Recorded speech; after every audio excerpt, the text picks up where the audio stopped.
makakatanong ba sa iyong isipan tungkol sa siyensya at teknolohiya?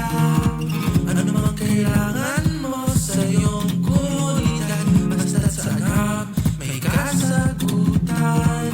Hindi mo na kailangan pa umalis sa tahanan. Agam na lapit sa iyo.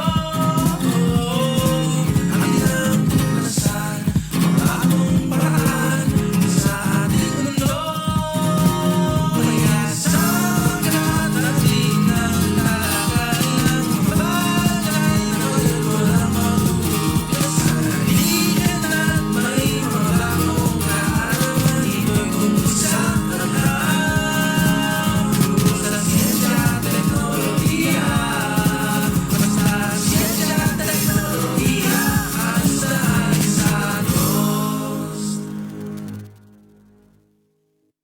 Ano makakatanong ba sa iyong isipan tungkol sa siyensya at teknolohiya?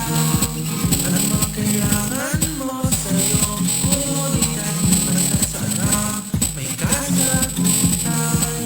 Di mo na kailangan pa umalis sa tahanan. Agam na lapit sa iyo.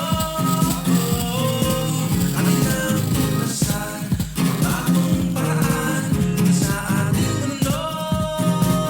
Kaya sa katating ng talaga ng bagay na walang magtutugasan. Halikan at may mga bagong kaalaman. Ito'y tungkol sa alam, tungkol sa siyensya at teknolohiya.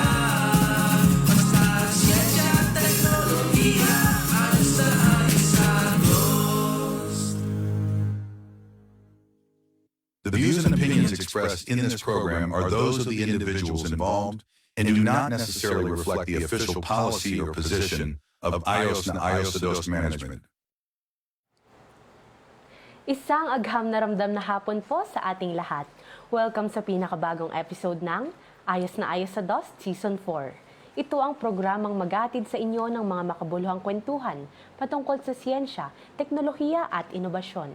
Kayo ay nakasubaybay sa DOST Central Luzon Facebook page, sa Radio Agri 90.1 FM, ang official radio station ng Philippine Center for Post-Harvest Development and Mechanization of PhilMec at sa Access Network Community Channel. Ako po ang inyong lingkod, Dian Briones, ang makakasama niyo ngayong Lunes, alas 3 hanggang alas 4 ng hapon para sa ating makaagham na programa. Sama-sama tayo para sa isang oras na punong-puno ng kaalaman hinggil sa mga teknolohiya at inobasyong hatid ng Department of Science and Technology or DOST. Ako naman si Lorraine Custodio, ang inyong mga kasama sa ating talakayan. Nandito kaming muli ang inyong weekly dose of knowledge and good vibes. Dito lamang yan sa Ayos na Ayos sa DOS Season 4. Nais po naming batiin ng isang makaagham na hapon ang kagalang-galang na Regional Director ng DOST Central Luzon. Walang iba kundi si Dr. Julius Cesar V. Sicat. Good afternoon po, RD.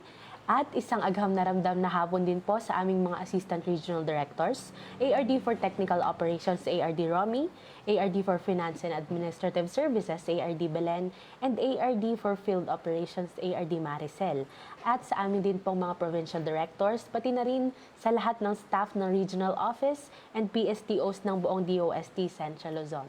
Binabati rin po namin ang buong DOST Central Luzon S&T Promotion and Communication Unit under the leadership of Ms. Tigdimel B. Sicat. So good afternoon po, SciComm team. Isang agham na ramdam na hapon din po sa lahat ng bumubuo ng PhilMec sa pangunguna ng kanilang Director 4 na si Dr. Junicio G. Alvindia. Pati na rin po ang buong Radio Agri team. Nais din po namin batiin ang Access Network Cable TV. Nakakatuwang natin, of course, every week. Pati na rin sa mga nakikinig at nanonood sa atin ngayon. Isang agham na ramdam na hapon po sa inyong lahat. And partner, last week ay tinalakay natin, di ba, yung isang DOST developed technology na sobrang useful para sa mga aquaculture business owners. Ito nga yung iPond na ipinakilala po sa atin ni Engineer Glenn D. Espena mula sa DOST Metals Industry Research and Development Center or DOST MIRDC. na alam mo partner, napakaganda talaga nitong iPad no na napakilala sa atin sir kasi sobrang napapadali niya talaga yung mga processes na usually ay mabusisi or need pang gawin around the clock ng mga yun nga yung mga business owners ng mga fish ponds gano'n. And kasi nasusukat nito yung temperature, pH level, salinity at dissolved oxygen ng isang yung pond. Itong mga parameters na to, napaka-useful nila para malaman mo at ma-regulate mo yung health nung yung pond na yon and yung mga species nga sa loob ng pond. Yes, tas 'di ba partner, sabi nga kwento ni Engineer Glenn last week na nagsimula lang yon, may lumapit sa kanila from Mindoro ba? Ayun, Mindoro na isang pond owner. So, dahil sa kanya, nagsimula yung project nilang ito, kung saan ang species na nandoon sa kanilang pond ay shrimp. Ayan. So, ina-apply nila ngayon yung Yung kanilang technology. yung kanilang innovation doon sa pond na yun, kung saan shrimp nga yung nandun sa loob ng pond. And sabi ni Sir, every 4 hours ay minomonitor nila. So, ibig sabihin, pag tinamaan ng madaling araw or ng alanganing oras umuulan, kailangan pa rin of course na i-monitor kasi nga, kumbaga yung mga hipon na nandoon or kung ano man yung species na nandun sa isang pond, ay very crucial yung 4 na water quality parameters na ito, yung nabanggit nga kanina yung pH level, yung salinity, dissolved oxygen, and of course yung temperature. Para silang nasa intensive care unit. Kaya kumbaga, kung may way naman pala para mapadali yung pag-monitor, na kumbaga, real time, sabi nga ni Sir, na pwede mong makita doon sa ibabatong data ng system, ay makikita mo, mamonitor mo, maaagapan mo kung ano yung dapat gawin doon sa pond na yon para ma-automate kung kailangan na bang kailangan na ba ng irrigator, kailangan na ba ng yung pump, kung kailangan na bang magpaanda rin ulit, yung mga ganong bagay. And malaki rin yung matitipid doon, di ba? Kasi nga, sa mga processes na yon usually yung mga workers, sila yung magtitingin and sabi mo nga every 4 hours. Tapos, dahil nga sa iPad na to, dahil automated na yung mga pag-monitor nun, ay yung, sabi ni Sir, yung mga workers ay pwede nang nilang gawin yung mga iba pang bagay na, yung mga required din sa business na yon. Kumbaga, yung time nila pwede pang ilaan sa mas Yes. importanteng bagay or yung equally important na mga bagay.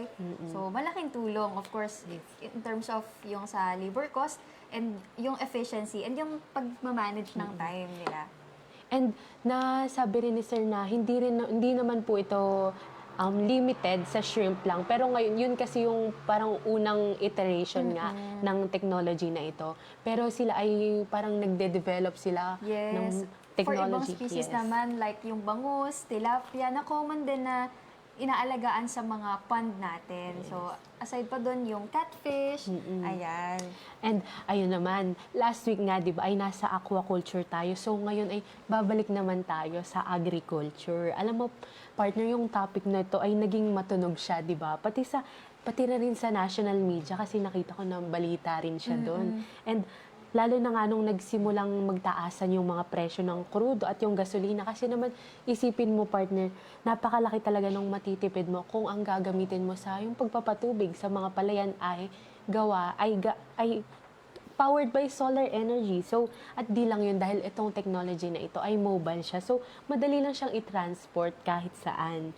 So, at isa pa, ang project na ito ay spearheaded ng isang university from Central Luzon. At alam naman po natin lahat na malaki yung gampanin, di ba, ng Central Luzon sa agricultural sector ng Pilipinas. Oh, lalo na partner at yung paulit-ulit nga natin kahit ng mga nakaraang episode pa sinasabi natin na dahil parte or sakop ng DOST ng Central Luzon ang Rice Granary of the Philippines kung saan ito ay ang province of Nueva Ecija. So, yun partner, kaya naman, wag na nating patagalin pa at kilalanin na natin ang mga kasama natin ngayong hapon. She is currently serving as the Vice President for Research, Extension and Training at Nueva Ecija University of Science and Technology or NEUST, bringing expertise in academic leadership and scholarly investigation. So her background includes extensive involvement in nursing education, progressing from nurse educator to dean within NEUST's College of Nursing. As a professor, she contributed to supervision, research endeavors, extension activities and related academic matters. So her responsibilities as a nurse educator included classroom and clinical teaching. Her academic foundation includes a PhD from NEUST, complemented by a Master of Arts in Nursing with major in Nursing Administration and Nursing Services. She also holds a Bachelor of Science in Nursing. So without further ado, let's all welcome ang Vice President for Research, Extension and Training ng NEUST, Dr. Jean N. Gilliesper. Hello po, good afternoon. Hello ma'am. Hello ma'am Doreen and ma'am Diane. Thank you for having me today. Thank you also po. Maulan na hapon, maulan po dito sa may Kabanatuan. Maambon pa lang na. Po, Good natapos na afternoon. po yung ating super init na season, lalo po dun sa Kabanatuan at kilala rin po ang Kabanatuan sa talagang Intense mataas po heat. na heat index. Yes. Ayan. So, kumusta po ang inyong araw so far, Doc Jean? The usual routine in the office, every day is a good day. Alam natin yan. Every day is a blessing. So we need to maximize the services we give to our people.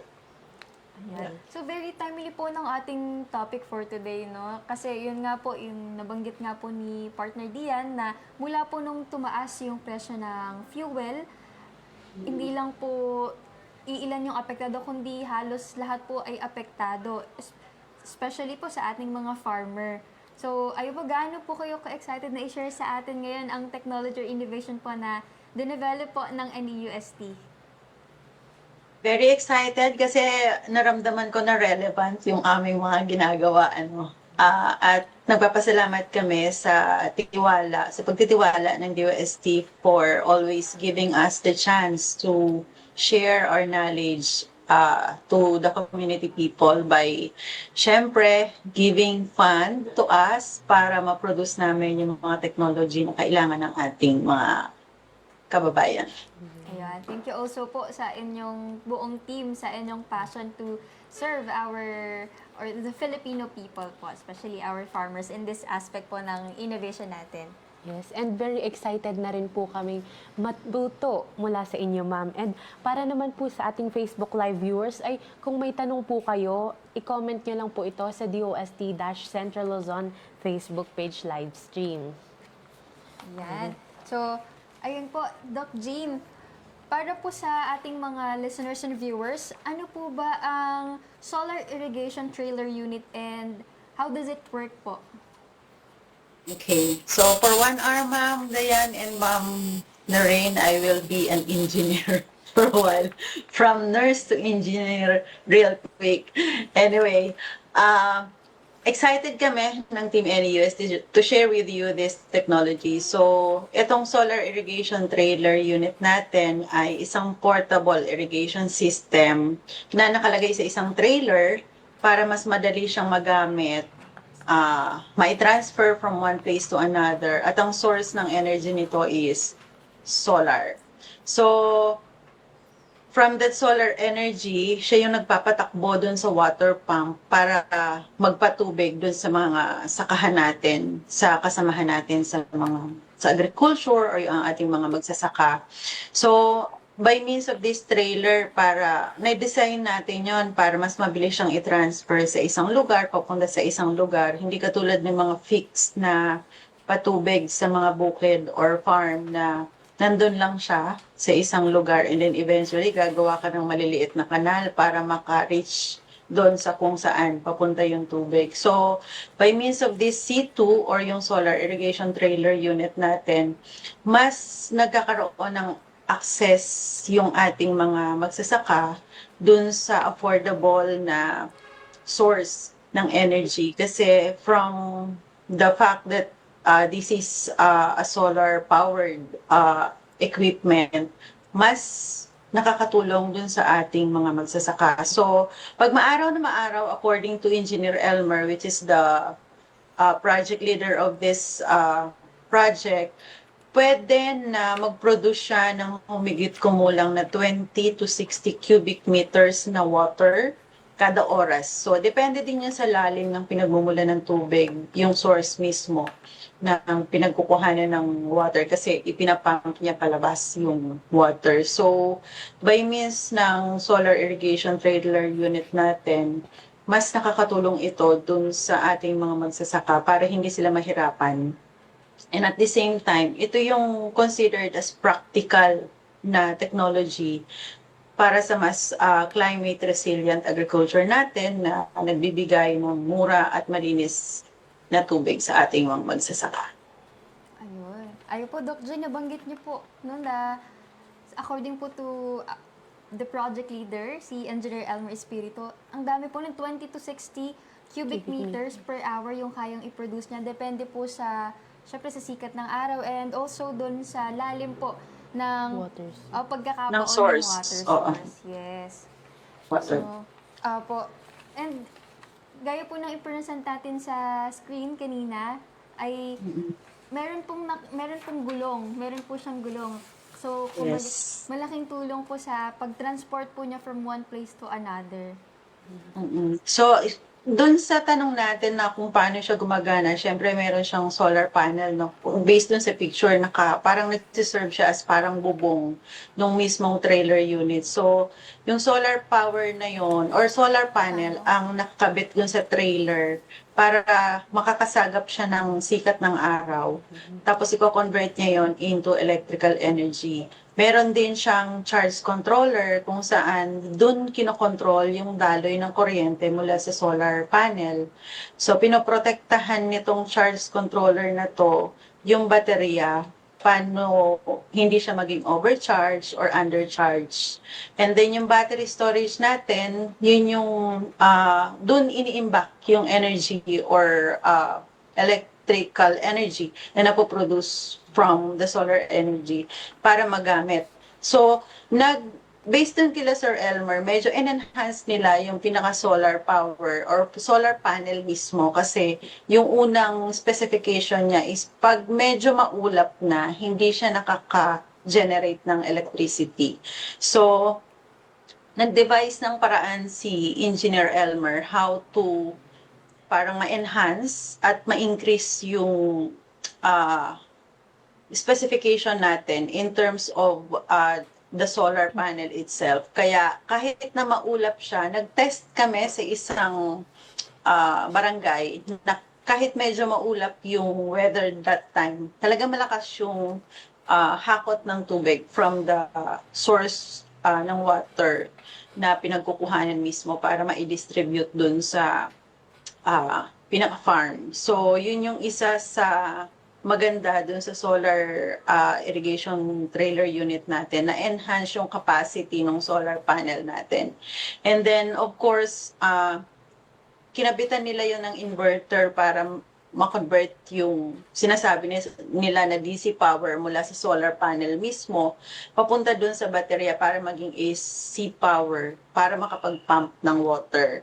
And then, syempre, meron siyang water pump. Siya yung humihigop ng water galing dun sa ilog or sa balon or kung ano man yung imbakan ng tubig or source ng water. And then, by means of this water pump, itinutulak yung tubig palabas dun sa pipes at papunta dun sa sprinkler system natin. So, yung irrigation distribution system natin ay merong sprinkler. And then yun yung nagdadala mismo, yung malaking tubo na yun, then directly from the irrigation field. So dinadala niya yung tubig dun sa mga field or sa rice field or dun mismo sa pinakataniman or farm ng ating mga magsasaka. So ganun siya nagpo-flow. Medyo technical pag tiningnan mabuti, but somehow by means of explaining these components, makikita kahit dun sa picture na ipina-flash natin na yun yung pinaka-component mismo or bumubuo dun sa solar irrigation trailer unit natin. Ayun. Napakalaking tulong po nung pagkakaroon ng battery storage kasi not all the time naman po ay, kumbaga paano kung gagamitin mo, dahil kumbaga sa limbawa, lalo po sa Central Luzon or sa Nueva Ecija, no? Kapag matindi yung dry season ay hindi naman po kahit paggabi, halimbawa wala nang sikat ng araw, so hindi matatapon yung kumbaga yung na-store sana, yung excess na Energy. excess energy po. Dahil meron tayong battery storage na doon, kung saan yung battery storage yung po yung nag-i-impact ng excess energy para kapag gabi naman or kapag cloudy, gaya nga po ng sabi ni Doc Jean, ay magagamit natin siya kasi nga merong nakastore na energy dun sa ating battery. And yun nga sabi, according po kay Doc Jean, ay enhanced po yung solar power capacity para kahit maulap or kahit medyo may ambon-ambon, kaya pa rin niyang mag-capture ng energy. Tama po ba? Yung mga panels natin. Yes po, oo. Tinaasan nila yung specification kasi nadinig ko parang 400 lang yata, something like that. And then they increase it to 600 kilowatts, parang ganun. Para kahit na medyo makulimlim, they can generate, the solar panel can still generate yung electrical energy na kailangan para mapaandar yung ating C2. Ayun. So, very useful po talaga siya. Kasi nga, nag-start, di ba siya nun parang, dati, napaka-araw, napaka-init dati. Tapos ngayon, hindi naman na siya ganun kainit, maulap-ulap na ngayon. Tapos, dyan na, dumadagsa na yung mga ulan. So, magagamit pa rin talaga siya, di ba? And, Ma'am, ito, Doc Jean, ito pong project po na ito, ay saan po siya, paano po siya nagsimula, and ano po yung pangunahing layunin po nito? Yung isa sa mga graduate namin sa College of Engineering, actually, ang isa sa nag-conceptualize nito, si RM Metalworks, if you are familiar. We have an existing MOA with them, and yung pinaka-implementation, supervision, and monitoring ay si Engineer Elmer na mismo ang nag-spearhead. So basically, ang goal lang naman natin dito palagi, according din dun sa DOST CEST program natin, ay ma-empower natin ang community, ang ating mga farmers sa buong Central Luzon para maging smart ready, and at the same time matulungan natin sila na mabigyan ng solusyon yung mga problema nila in terms of patubig, and that is through sustainable science and technology solutions. Sabi nga, walang imposible pagdating sa sensya at pananaliksik. At ang UST naman, katuwang po ninyo, ang NUST, sa pagbibigay po ng mga solusyon dun sa mga problema ng ating mga kababayan. So, dito sa C2 na to, or solar irrigation trailer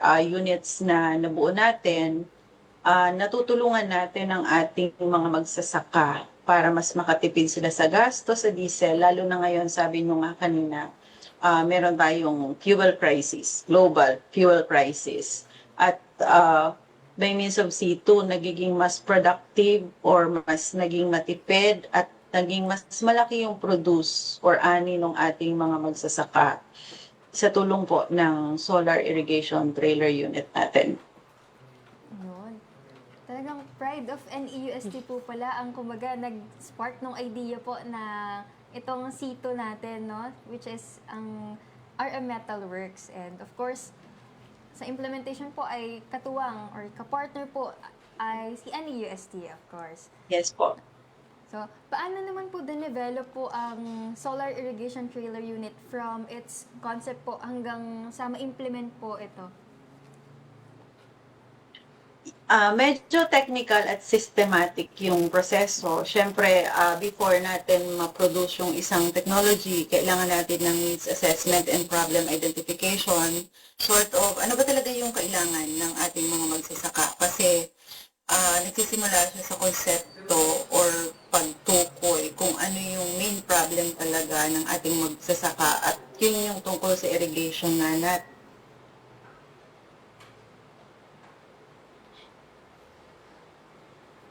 Wala siya. Ay, wala kuryente. Oriente, lalo na dun sa mga GIDA community or mga liblib na lugar, na yun naman talaga yung tinutulungan natin, lalo na ng DOST. Yung hindi sapat na patubig or katulad nga ngayon, merong El Nino, kahit na medyo umuulan, pero mainit pa din, and at the same time, nagsasuffer pa din yung magsasaka natin in terms of water supply. So, by means of that, kailangan nating alamin mismo sa kanila kung ano talaga yung kailangan nila. So, based dun sa initial assessment natin, portable and flexible na irrigation system yung kailangan nila. Kaya nakapag-produce tayo nung ganitong technology. So, based din sa idea nila yon na sana yung ganito. Kaya nga, nagkakaroon tayo ng sort of interview or focus group discussion during the needs assessment para sa kanila mismo manggaling kung ano talaga yung kailangan ng ating mga magsasaka para yun yung ipoproduce natin at para magamit ng ating magsasaka. So, yung sa conceptualization at design, syempre meron tayong mga eksperto na nag-handle niya na kailangan buuin ng maayos yung ating solar irrigation trailer unit. Meron yung mobile irrigation platform, andyan yung solar powered pumping station or system natin. Kailangan maayos yung pagkakamount ng ating trailer unit kasi iminumove yan sa isang place to another. So kasama sa disenyo na yon, ano ba yung kapasidad ng solar panel natin na nabanggit natin kanina, in-increase natin yung capacity para mas madaming tubig ang ma-produce niya kahit na maulap yung panahon natin. And then, syempre, yung battery storage requirements natin, kailangan yung mga expert natin, alam yan kung paano tingnan mabuti. At ma-ensure talaga yung water delivery system natin para mas maayos yung utilization ng technology. So, karaniwang ginagamit or gumagamit ng engineering computations which is too technical para matiyak yung or para ma-ensure natin na sapat yung solar power para doon sa kailangan na dami ng tubig nung ating mga magsasaka. So, may computation kasi sila na katulad nga nung sinabi ko kanina yung sa 30 to 60 cubic centimeters na tubig. Kaya nung nag-test tayo sa mga community, nagulat sila, ganun kalakas yung pump by means of C2 na malaki yung maitutulong sa kanila. Ayun. Talagang marami pong naging pinagdaanan sa engineering design and consideration kasi ang daming aspect po na dapat i-consider doon sa kabuuang pong disenyo and ayan, sa pag-implement po ng ating C2. And yung, para po sa ating listeners and viewers, yung tintukoy po na, sabi nga po ni Doc Jean, kailangan tukuyin kung ano nga ba yung pangangailangan ng ating mga farmer para alam natin kung ano yung deploy na technology or ano yung appropriate technology for them. So yun po, sa DST po ang tawag po natin dito ay Technology Needs Assessment, kung saan inaalam kung ano yung pinakang appropriate na technology na babagay or aangkop doon sa kalagayan ng magiging beneficiary natin. And for this one po, yun po ay ang ating mga farmer. Ayan. Actually, mahaba yung proseso niya, ma'am. Kasama dyan yung engineering analysis simulation, na kailangan din natin na mag-pilot testing, doon sa prototype muna na unang nagawa natin bago tayo reproduce ng mga marami pang units. So, bago tayo nag-distribute ng 14 units, kailangan muna nating mag-field testing kung talaga bang okay na, and then dumating kami doon sa point na we need to enhance some parts kasi kailangan siyang ma-enhance dahil medyo hindi ganun ka okay yung function niya. There are some instances na yung sa pilot testing natin or field testing natin, kailangan bantayan para makita talaga kung gaano katagal yung itinatagal ng storage or na-store na electricity doon sa ating unit. So, yun yung ginagawa ng mga expert natin from engineering department namin or College of Engineering para matukoy nila kung ano pa yung dapat na pagbutihin doon sa disenyo. Meron pa din siyang system improvement optimization kung saan kailangan i-upgrade yung ilang mga bagay na nakita na hindi ganon kaganda yung function natin. So, kailangan dagdagan, kailangan i-enhance, and by means of that validation, na-improve yung ating C2 bago yung talagang deployment dun sa community.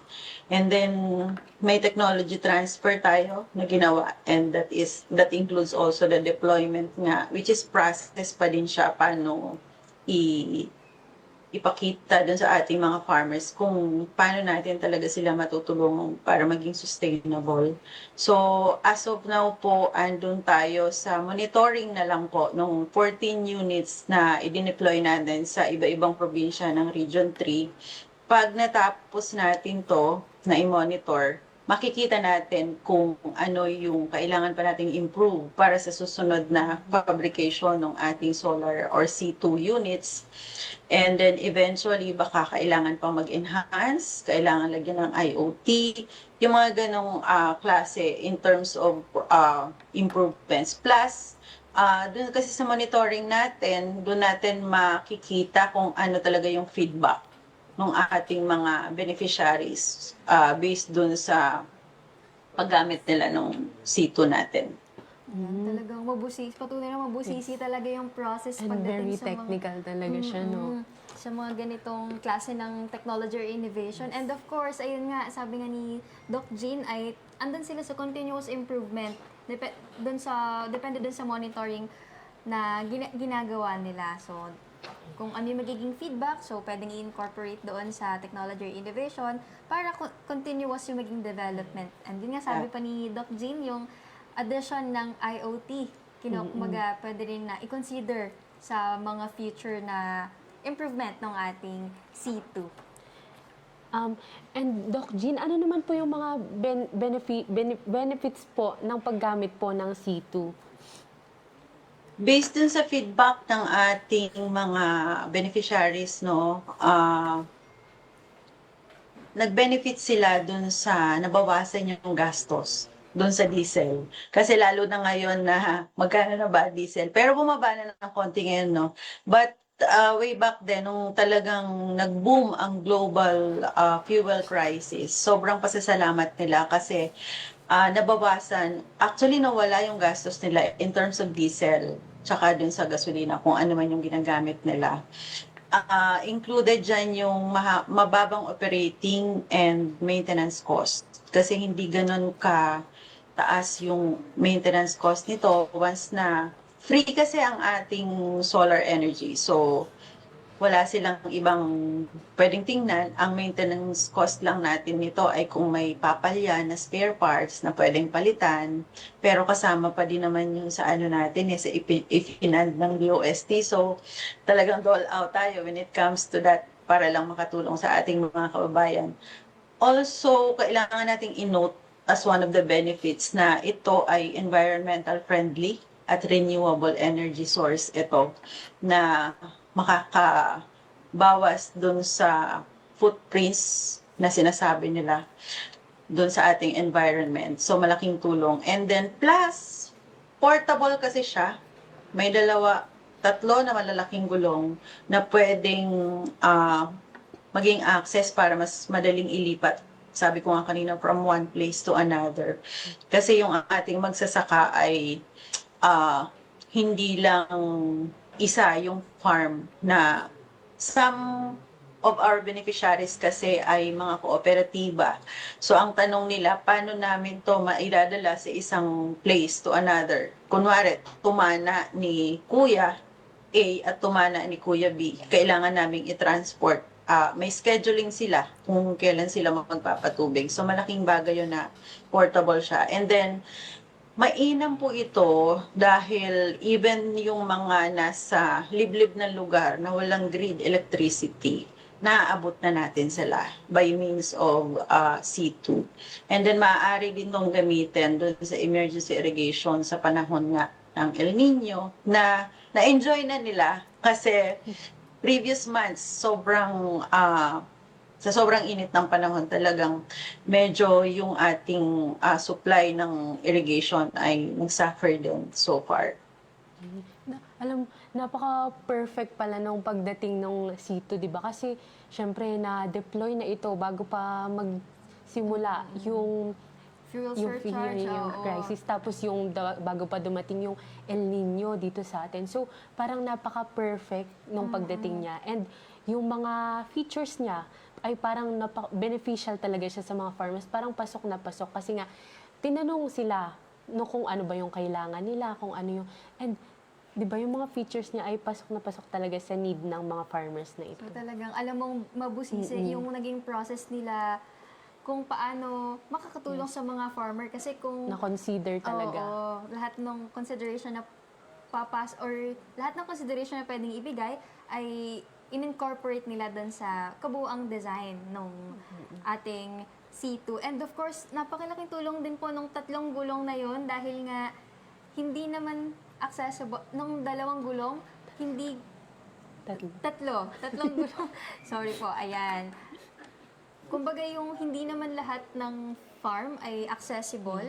And yun nga, kailangan nating, kasi ang bigat po, sa totoo lang, kung titingnan pa lang, mabibigat po ang ating panels. So, talagang kailangan na, hindi naman siya pag bubuhatin siya, ng iilan, ay medyo mahihirapan. Pero dahil nga sa gulong, pwede mo pang i-transport from one place to another. So, parang pwede ka pa dyan partner dun sa ilalim ng pwede pang Nakalusot ka. magpapahinga yung mga farmer natin, pwedeng maglagay ng upuan dun sa ilalim at pwede na sila dun na magpahinga. Kasi lilim din yung solar Pag panel. naka-open yung dalawa sa gilid, pwede silang doon magpahinga actually. Literal na bubong, parang bubong talaga yung style kasi triangle din. Ayan. And, ayun po, Doc, paano naman po naiiba yung ating C2 sa traditional po na irrigation system? Of course po, meron po yung similarities and also differences po dun sa ating traditional na mga irrigation system. So, paano po siya naiba or naging may katulad, ayun po, sa traditional? Actually, ang pagkakapareho nila, pareho silang nagsusupply ng water. But for the solar irrigation trailer unit natin, ang pinakamalaking kaibahan niya, nagsama-sama yung renewable energy, portability, smart farming technology sa isang sistema. So, compared dun sa traditional natin na irrigation system na nakatuon lang siya or nakafocus lang siya dun sa pagdidistribute ng water mainly. So, pag inopen yung gate ng irrigation, tapos na doon. But for solar irrigation trailer unit natin, aside from being portability nga siya, kailangan na ibigay pa natin or na ipahatid natin dun sa ating mga farmers na we are into smart farming na din. So, mas nakakapagbigay si C2 ng matipid saka malinis at flexible na solution dun sa modern farming natin or modern agriculture. Lalo na nga dun sa mga lugar na may limitadong access dun sa energy at infrastructure. So yun yung kagandahan niya na even dun sa mga remote areas, as long as merong source ng water, we can provide C2 para dun sa ating mga farms. So, bali yung parang siguro mako-consider natin na kapag kakaparehas lang nila ay isa silang nagsusupply sila ng tubig pero ito nga C2 ay combined na siya na renewable energy, yung solar Portable. energy nga and portability, pati na rin yung smart farming. Diba? Napakagandang talaga. Umaayon talaga dun sa modernization kasi sabi ni Doc, ayun no, modern agriculture and of course yung flexibility nga nitong ating C2. Ayun. And Doc, I'm sure po sa duration po ng project na ito ay siguro may mga hamon po na challenges kayong na face ang NEUC po. And maaari niyo po bang ikwento sa amin kung ano po ang mga ito? Yes po. Actually, ang major challenge lang naman natin is how to distribute this specific C2s, no? Kasi ang kailangan nga nating abutin yung mga GIDA communities para maging equitable yung ating farming. So,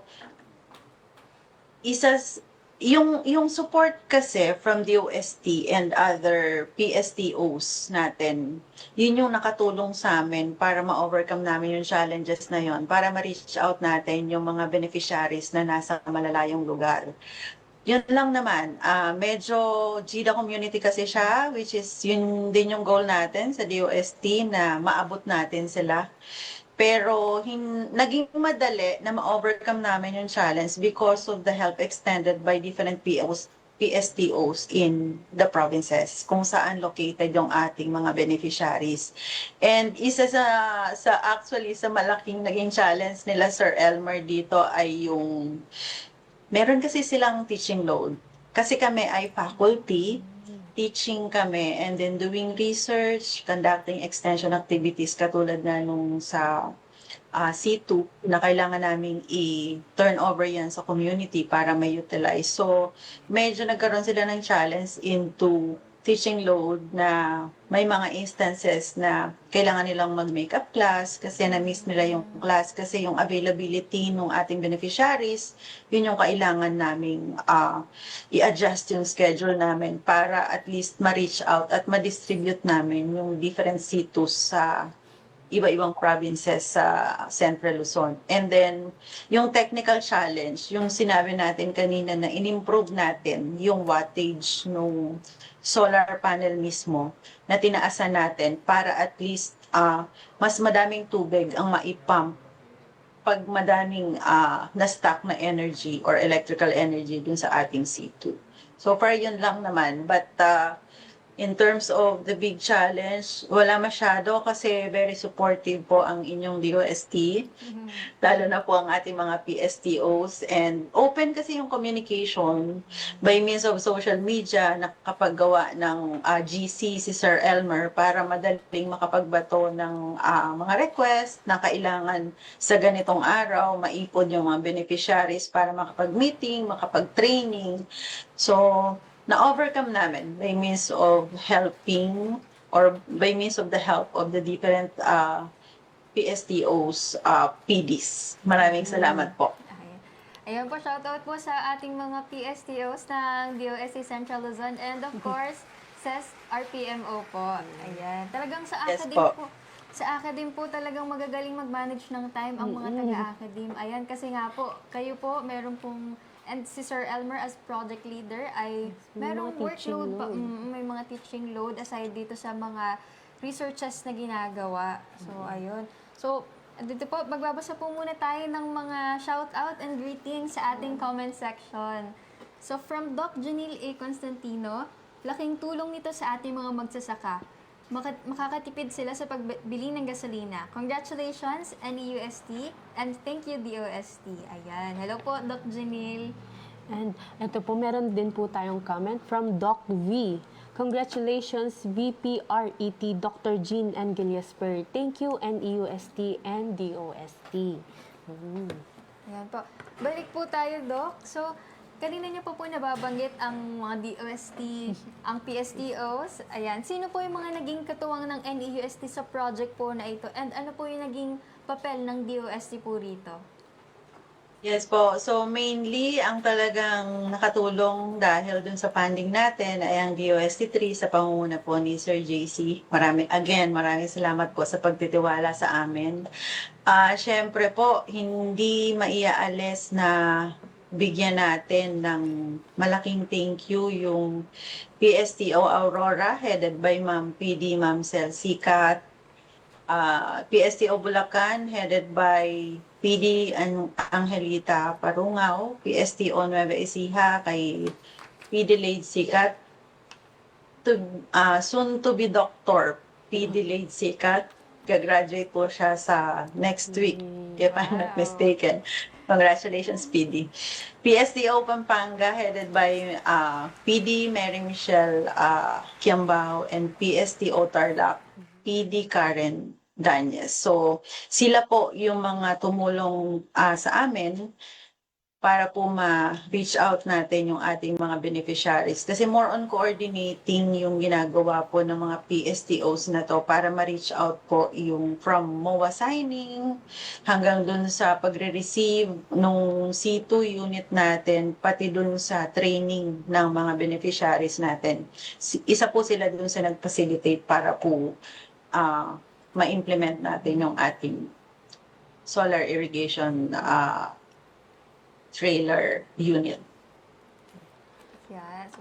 Hello po sa mga yan po, sa mga taga DOST Central Luzon and sa ating mga PDs na katuwang po ng NEUST and of course sa CEST RPMO po ng DOST Central Luzon. Baka mapagalitan ako ni Sir Jet, hindi ko siya binabanggitin. Sir Jet, hello po. Ayan. Tsaka si Ma'am Meldy, actually, sila yung mga galing sa Region 3 na lagi kong kausap in terms of pag-release ng cheque, MOA. So, maraming salamat po sa assistance. Ayan po, thank you po Shout sa out kay po. Sir Jet and Ma'am Ma'am Meldy. Meldy dahil kumbaga sa tulong po ng mga PDs, PSTOs, and the CEST RPMO ay mas madali po yung nagiging communication with the NEUST para mas madali po yung maging deployment po sa ating mga beneficiary. And Doc, kanina po ay napahapyawan po natin yung mga benefits nito. Pero paano po ito specifically nakakatulong po sa pagbawas ng gastos at labor po ng mga magsasaka? According po sa ating mga beneficiaries, yung wala na silang ginagastos in terms of gasoline or diesel, yun, malaking bagay yun. As in, zero talaga yung expenses nila doon. And then, yung maintenance is very minimal kasi hanggat hindi nasisira yung pyesa nung ating C2, wala naman kailangang ibahin pa unless may nag-malfunction na parts. So, yun, papalitan natin. Pero so far, wala. May isa yata na minimal pero na troubleshoot naman po ni Engineer Elmer since yun naman po yung kanyang specialization. And then, another na pwede nating sabihin na nakatulong is yung pagpapagaan ng labor requirements sa irigasyon natin. Alam ko kasi merong sort of expenses din doon na binabayaran plus yung labor cost in terms of imbes na tao yung gagamitin nila para magdilig dun sa mga tanim, eto na pong C2 ang ginagamit at mas madami pa siyang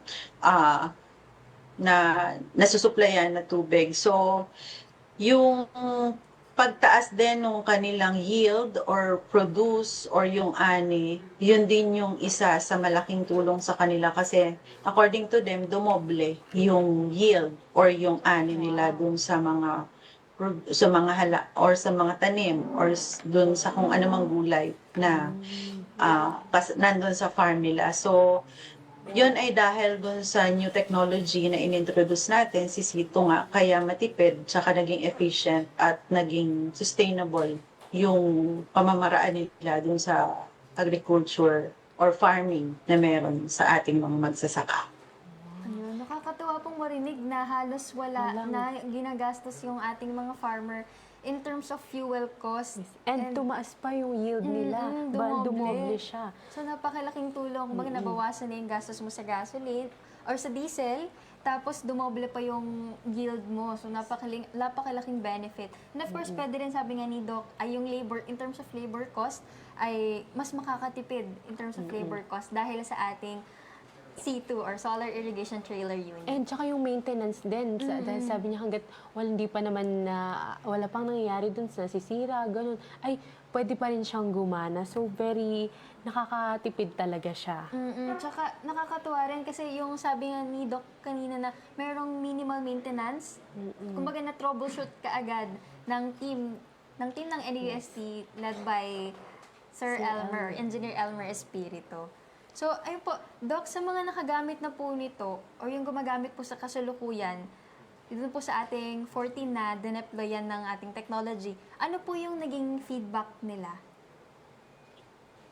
Positive feedback in terms of, number one nga, very cost efficient siya. Kasi nagkaroon ng significant reduction doon sa fuel and labor cost. Katulad ng na-mention ko kanina, nagkaroon ng increased yield.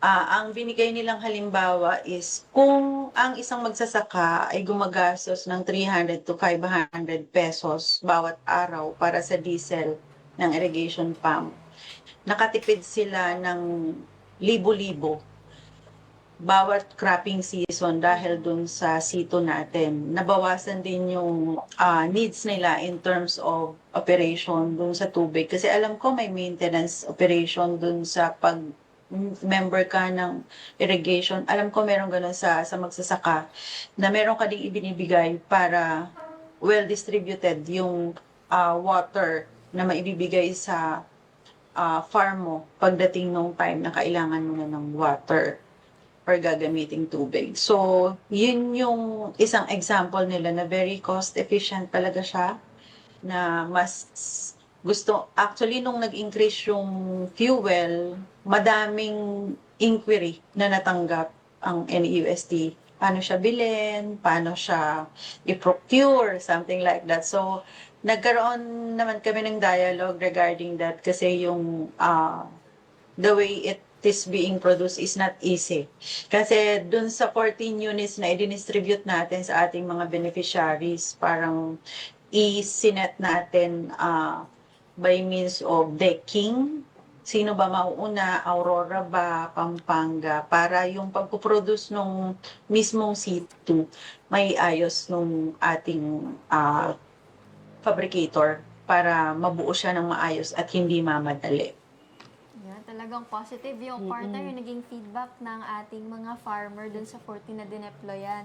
Kasi nga, yun nga, kanina pa binabanggit ni Doc, ay very cost efficient and yun nga rin, part din yun, nag-increase yung yield na napakalaking tulong sa ating mga farmer. And oo, marami din talagang naka-curious and interested sa technology na ito. Kasi nga, ato nung pinost natin yung episode poster na pag-uusapan natin itong C2 nga, ay may nag-comment na, yes, ito po ang solusyon sa problem of irrigation ng mga farmers during summer season. So, makikita mo talaga yung, hindi lang yung feedback, kundi yung parang interested yung mga tao. Kasi nga napakaganda talaga nung technology nga na ito, di ba? Lalo na dito sa klima natin sa Pilipinas, talagang pag tag-init talagang mainit. Mataas ang heat index natin. So, isa sa pinaka-affected dito ay yung pagpapatubig sa mga sakahan. And Doc, ano naman po yung mga susunod po na plano po para sa technology na ito? And may balak po ba ang NEUST na i-scale up or i-commercialize po itong C2? Yes, ma'am. Actually, papunta tayo doon. So, this year po, as mentioned kanina, tinatapos lang namin yung monitoring ng lahat ng C2s sa buong Region 3. After noon, based dun sa data na magagather namin, ma-analyze na namin lahat ng feedbacks. Kasi yung binigay nila sa atin, portion pa lang yun ng feedback. So, meron pang hanggang December para makulate namin lahat ng feedbacks para galing sa ating mga beneficiary. So, at the same time, nai-evaluate natin yung functionality ng C2, kung yun ba ay walang nasira na pyesa habang siya ay ginagamit, or ano yung gaano katagal gamitin yung C2 bago magkaroon ng replacement ng isang part. So, may evaluate nating mabuti. Actually, sila Engineer Elmer at Sir JR ang mag-i-evaluate niyan para makita talaga yung pinaka-functionality ng ating technology. And then, by then, ma-identify na din natin based dun sa mga feedbacks na makukuha natin kung kailangan na ba nating i-enhance pa for further innovations. Katulad nga nung nabanggit ko kanina, hindi malayo, nalagyan siya ng IoT and other innovations pa. And then, kung kailangan i-improve pa ang C2, gagawin natin para dun sa ikagagaan ng ating mga farmers. And while we are doing that, kailangan din nating i-process yung pag-secure at protection ng ating technology. Kaya, ipaprocess din natin yung kung saan ba siya papasok, patent ba siya, utility model, or industrial design. Kasi kailangan nating i-protektahan yung equipment or technology natin. So, since may partner industry naman na tayo, we can move forward for commercialization eventually once we submitted the patent or the draft of that patent. Pwede na tayong mag-move dun sa commercialization natin. Yan, talagang very bright, yung very determined yung future ng ating C2. Ayan. So, paano nyo naman po nakikita, Doc, ang future po ng agriculture sa tulong po ng Solar Irrigation Trailer Unit and iba pa pong technology na katulad din po ng C2? Actually, ma'am, katulad ng DOST, ang NEUST din po ay also advocating the Smart Ready Central Luzon communities through this sustainable science and technology solution. So that is sa tulong po ng ating DOST para po mas lalong ma-improve yung sito natin.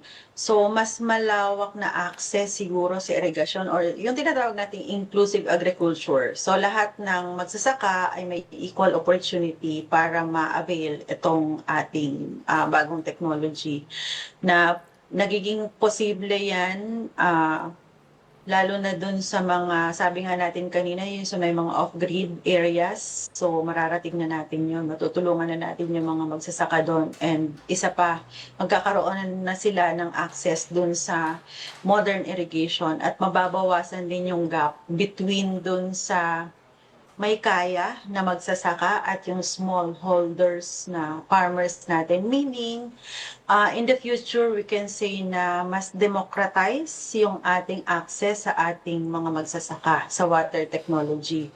Also, yung paglipat sa renewable energy agriculture, so yung sito natin, sumisimbolo yan ng pagsishift mula dun sa fossil fuel papunta dun sa renewable energy. Dahil ang C2 ay solar-powered irrigation nga na nire-replace na niya yung diesel pumps na tinatawag natin. So, mas mababang carbon emission din sa agriculture at mas sustainable na production system. So, in the future, yung farms natin ay magiging energy self-sufficient gamit ang solar power. Pwede ding mag-extend into wind or hybrid systems. Yan yung mga plan natin in the near future. So, ibig sabihin, yung sito natin ay isang teknolohiya na hindi simpleng upgrade lang ng irrigation system, kundi ito yung bahagi ng transformation in agriculture.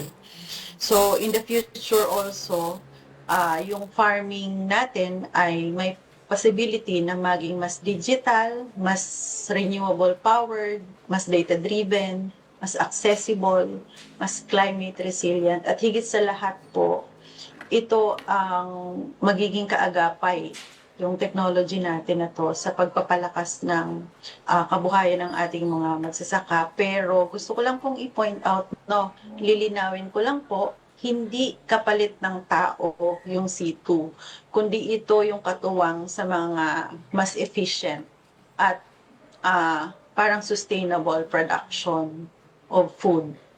Dahil naka-anchor yan doon sa food security system natin. Kasi baka mamaya may mga, hindi natin may aalis yung mga feedback na papalitan, parang sa mechanization natin, papalitan ng machines yung mga tao. So, katuwang lang po ito ng ating mga magsasaka yung teknolohiya na to para mas mapadali at mas matulungan sila para magkaroon ng efficient farming. Ayun. Nakakatuwa kasi sabi ni Doc, hindi lang simpleng upgrade po itong sito natin, kundi isang transformation yung ating ini-aim. And sabi nga, hindi naman ang goal nito ay palitan, kundi maging katuwang ng ating mga magsasaka. So napakaganda na ng partner. Kasi lalo na ngayon, parang nabanggit nga ni Ma'am na plano ding i-add yung IoT, di ba, na feature. Parang usually din pag naririnig ng mga tao, yun siguro parang, hindi naman yan makakompare sa mga tao kasi parang iniisip ng mga iba ay papalitan na. Pero yun nga po, sabi ni Ma'am, ay hindi ito replacement, kundi parang tool na makakatulong po Partner, sa atin, yes. isang partner. Yes. And Doc, paano naman po mag-reach out yung mga LGUs or communities po na interested sa C2 natin? At saan po sila pwedeng magtungo or sino po yung pwede nilang kontakin? Pwede po silang makipag-ugnayan po directly sa NEUST. Ang NEUST naman po ay open for any queries. And then sa office po ng Vice President for Research Extension and Training, pwede din po silang mag-inquire through the PST on Nueva Ecija. And UST 3 of course, kasi minsan nung nakausap ko si RDJC, may nagtatanong sa kanya, ikinostro niya sa NEUST, and then nagkausap eventually, and yon na-assist namin on how they can avail the C2. Yun. So, para po sa mga interested nating LGUs and other possible partners po, pwede nyo pong kontakin ang pages ng following. Ayan po, NEUST, Or yung Nueva Ecija. DOST Nueva Ecija, DOST Central Luzon. Ayan po. Sa OVPRE, pwede rin po kayo mag-reach out sa OVPRE ng NEUST. Ayan. So, napakarami po nilang pwedeng gawing tulay para makapag-communicate po and of course magkaroon po ng solar irrigation trailer unit. Yan. So, ngayon po magbabasa naman po tayo ng mga questions po mula sa ating live viewers. So, and po, sige partner, tingnan natin dito sa ating comment. Bago mabasahin yung sige tanong, po, ay partner. magbabasa muna ako ng comments. Okay, partner. From Sir June Alexis Santos po ay congrats NEUST. And ito po, may comment tayo from Sir Richard Santiago. Advance happy birthday po sa ating host, Lorraine Custodio. O, di ba? Happy birthday, advance. And happy birthday din po to your ate Lian. Ate po ni Ma'am Lorraine ay birthday po ngayon. Happy birthday po, Ma'am Lian. And ito po, last came from Miss Ruth Ann Garcia Santos. Congrats VP Jean and Gilliesper, DOST and NEUST. Yan, thank you po, ma'am. Shout out ko lang po, lahat po yan na nagko-comment ay under po ng aking office. Very supportive. supportive. Under po yan. Si Sir Junil po ay technical assistant ng Office of the Vice President for Research Extension and Training. And then si Doc B po ay head po ito ng recipe namin. Recipe is related sa indigenous people's education. Ayan po. Si Ma'am Ruth is from CLRC. Mga isinend, siguro nakita nila dun sa FB Live natin. Very Thank you so much supportive. po. Ang mga taga-NEUST. That's true, partner. So, ayun po, Naghakot eh. talagang very supportive ang office ng OVPRE kay Doc Jane sa ating guest ngayon. And yun po, thank you po Sir Richard sa pagbate. Ayan. So, siguro po naging malinaw po sa ating mga listeners and viewers kasi wala po kaming nakitang question po dito. Napaliwanag talaga ni Doc Jean. Very comprehensive yung explanation ni Doc Jean. Kaya, ayan po. Thank you so much po, Doc Jean, sa inyong time, effort, and knowledge po. Baka po meron po kayong gustong batiin, i-shout out, or i-promote po na project po na NEST ngayon or related po dito. Go on po, Doc. Yes po. Siyempre po gusto kong pasalamatan si President Roda for allowing me to represent her. Supposedly po, siya po ang andito, but super busy po kasi ng ating President. And then, thank you sa DOST for always giving us the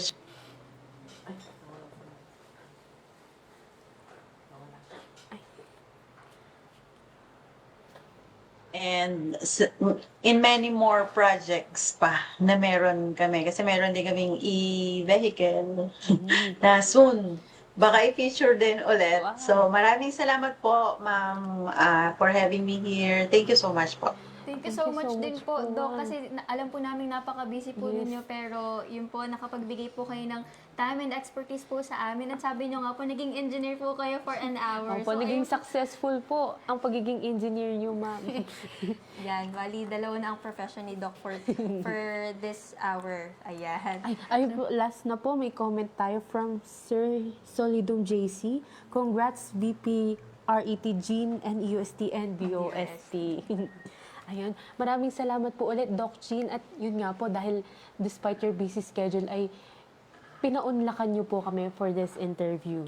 And of course, thank you rin po sa buong team ng NEUST And at kay President. and kay President Hugo. And yun din po, salamat din po sa project leader po ng C2 na si Kasi meron din kaming e-vehicle na soon. Baka i-feature din ulit. So maraming salamat po, ma'am, So, for having me here. Thank you so much po. Thank you so much din po, Doc, kasi alam po namin napaka-busy po ninyo, pero yun po, nakapagbigay po kayo ng time and expertise po sa amin. At sabi nyo, so, ayan po, isang makagham na talakayan na naman po ang pinagsaluhan natin ngayong hapon. So maraming salamat po ulit, Doc Jean. And para po pala sa kaalaman ng lahat, ito pong C2 na ito ay under po ng isa sa mga banner programs po ng DOST, which is ang CEST po, or Community Empowerment through Science and Technology. So muli po, binabati po namin ang lahat ng bumubuo ng DOST Central Luzon, ng PhilMec, ng Radio Agri at ng Access Network TV. Kasama na rin ang lahat ng sumubaybay sa atin ngayong hapon. Ang mga kasama nating nakinig at natuto, isang agham na ramdam na hapon po sa inyong lahat. Mga kaagham, huwag kalimutang i-follow ang aming Facebook page, ang DOST-Central Luzon sa Facebook, YouTube at TikTok para manatiling updated sa aming mga programs and activities. Pati na rin po sa Facebook pages ng aming mga PSTOs, ang DOST Aurora, Bataan, Bulacan, Nueva Ecija, Tarlac, Pampanga at Zambales. Paki-invite na rin po ang inyong mga friends na mag-follow para updated din sila sa mga serbisyong hatid ng DOST Central Luzon. Ayun. Actually nais po, namin pag DOST, ipabatid- I cannot decline mamaya pag DOST. Baka pumapalo ako. So, DOST is my second home kasi. So, thank you so much po sa pag-ampon sa akin. Maraming salamat po. Congratulations, ma'am, to your program. Thank you so much po. Thank you very Thank you much po, din po, Doc. ma'am. Doc. Ayan. Nais din po namin ipabatid na maaari niyong balikan po ang replay ng aming mga episodes sa DOST Central Luzon YouTube channel, pati na rin po sa YouTube ng Radio Agri 90.1 FM Filmic. Mapakikinggan din po ang ating mga replay sa kanilang mga radio tuwing weekends. Muli po, maraming salamat sa pagtutok sa ating talakayan. Hatid namin ang iba't ibang serbisyo patungkol sa siyensya, teknolohiya at inobasyon ng DOST. Sa ngalan po ng aming Regional Director, Dr. Julio Cesar V. Sicat, ako po muli si Lorraine Custodio. At ako naman po si Dian Briones, ang nakasama niyo ngayong hapon sa ating programa. Subaybayan po muli kami sa Lunes, alas 3 hanggang alas 4 ng hapon sa programang maghahatid sa inyo ng weekly dose of knowledge and good vibes.